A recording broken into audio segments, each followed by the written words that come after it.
Private పాఠశాలల దోపిడీపై సమగ్ర నివేదిక తయారు చేసి డీఈఓకు అందించిన బీఆర్ఎస్పీ నాయకులు.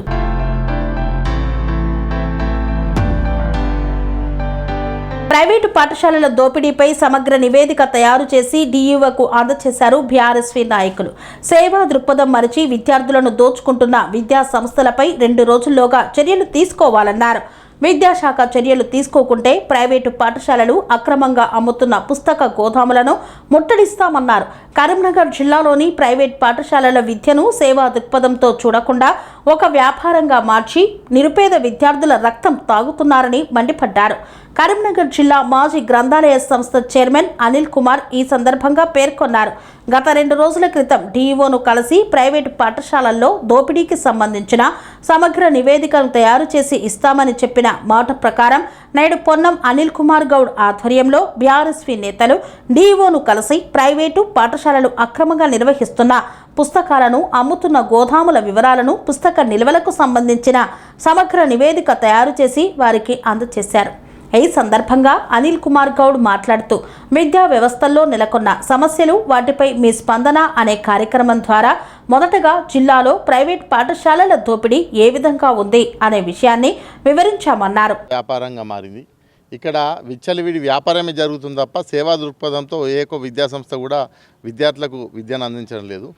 ఈరోజు తల్లిదండ్రులు పిల్లలను చదివించాలంటే అతి ఘోరమైన పరిస్థితి వచ్చింది. గతంలో కేసీఆర్ గారి హయాంలో అప్పుడు ప్రభుత్వ పాఠశాలలు అయితేమి, గురుకుల పాఠశాలలు అయితేమి కొంత మెరుగ్గా ఉండి ప్రైవేట్ విద్యాసంస్థలు కొంచెం అడ్డగోలుగా ఉన్న ఏ ఇబ్బంది అయినా ఈ పాఠశాలకు వెళ్ళినారు. కానీ ఈ ప్రభుత్వంలో చాలా దుస్థితి ఏర్పడేది. ఏంటంటే అటు ప్రభుత్వ పాఠశాలల్లో వసతులు లేక, ఇటు గురుకులాలు కూడా ఎక్కడికక్కడ అటకేసి సమస్యలన్నీ ఉండడంతో ప్రైవేటు పాఠశాలలే దిక్కుగా మారినాయి.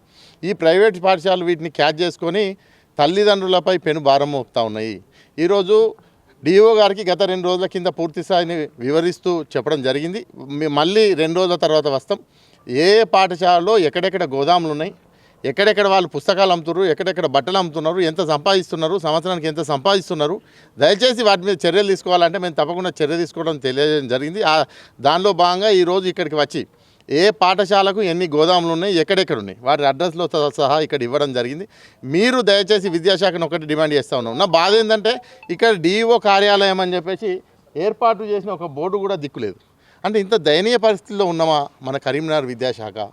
అంత ఘోరంగా ఉన్నది. మా మీడియా వాళ్ళు కానీ, మా మిత్రులు కానీ డిఈఓ ఆఫీస్కి పోదామంటే ఎక్కడ డిఈఓ ఆఫీస్ అనే పరిస్థితి నెలకొన్నది. కాబట్టి విద్యాశాఖ అధికారికి ఒకటి డిమాండ్ చేస్తూ ఉన్నాం. మేము ఈరోజు ఇచ్చిన లిస్టులో ప్రకారంగా, లేకపోతే ఇంకా కూడా మీకు ఎప్పటికప్పుడు వాట్సాప్ ద్వారా సమాచారం ఇస్తాం. వాటన్నిటిపైన మీరు చర్యలు తీసుకోకపోతే మేమే ప్రత్యేక కార్యాచరణ రూపొందిస్తాం. 2 రోజులు మీకు సమయం ఇస్తూ ఉన్నాం. డిఈఓ గారు, విద్యాశాఖ ఎంఈఓలు అందరూ కూడా ఆదేశాలు జారీ చేయాలి. అదేవిధంగా ఏదైతే పాఠశాలలతో కుమ్మక్కైనటువంటి బుక్ డిపోలు ఉన్నాయో వాటిని అన్నింటినీ సీజ్ చేయాలి. 10 రూపాయల పుస్తకాన్ని మీరు 100 రూపాయలకు అమ్ముతూ పాఠశాలకు కొమ్ముగాస్తూ ఉన్నారు. కాబట్టి వాటన్నిటిని సీజ్ చేయాలని డిమాండ్ చేస్తూ ఉన్నాం.